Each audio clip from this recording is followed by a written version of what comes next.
Cinema താരങ്ങളും സെലിബ്രിറ്റികളും അഭിനയിക്കുന്ന പരസ്യം സാധാരണക്കാരായ ജനങ്ങളെ വല്ലാതെ സ്വാധീനിക്കാറുണ്ട്.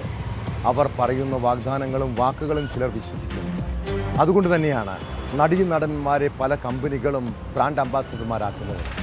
എന്നാൽ പരസ്യത്തിൽ അഭിനയിച്ചു എന്ന് കരുതി ആ സ്ഥാപനത്തിൻ്റെ എല്ലാ ഉത്തരവാദിത്വവും അവർക്കാണോ?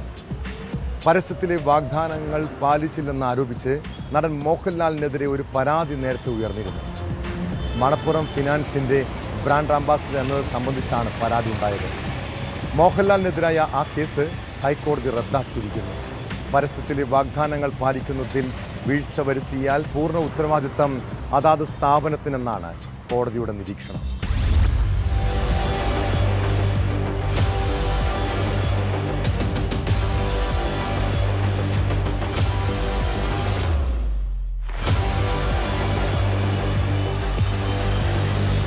മണപ്പുറം ഫിനാൻസിന്റെ ബ്രാൻഡ് അംബാസഡർ എന്ന നിലയിൽ നൽകിയ വാഗ്ദാനം പാലിച്ചില്ല എന്നായിരുന്നു മോഹൻലാലിനെതിരെയുള്ള പരാതി.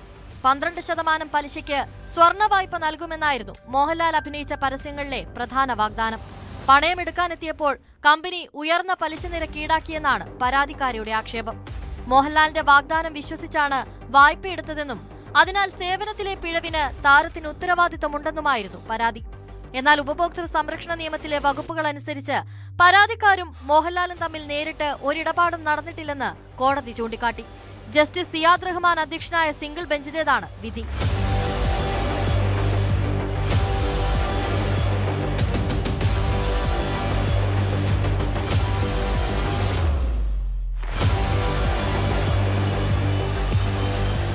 ബ്രാൻഡ് അംബാസഡർ എന്ന നിലയിൽ സ്ഥാപനത്തിന്റെ സേവനങ്ങളെ പരിചയപ്പെടുത്തുക മാത്രമാണ് മോഹൻലാൽ ചെയ്തത്.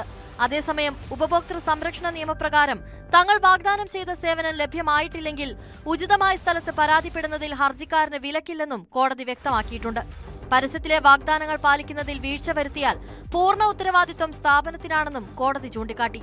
തിരുവനന്തപുരം ജില്ലാ ഉപഭോക്തൃ കമ്മീഷനും സംസ്ഥാന ഉപഭോക്തൃ തർക്കപരിഹാര കമ്മീഷനും നേരത്തെ മോഹൻലാലിനെ കേസിൽ നിന്ന് ഒഴിവാക്കാൻ വിസമ്മതിച്ചിരുന്നു. ഇതിനെതിരെ മോഹൻലാൽ സമർപ്പിച്ച ഹർജിയിലാണ് ഹൈക്കോടതിയുടെ ഉത്തരവ്.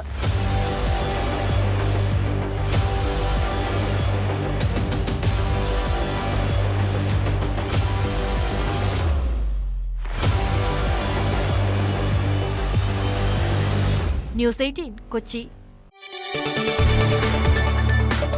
കൂടുതൽ വാർത്തകൾക്ക് news 18 Keralam YouTube channel subscribe ചെയ്യുക.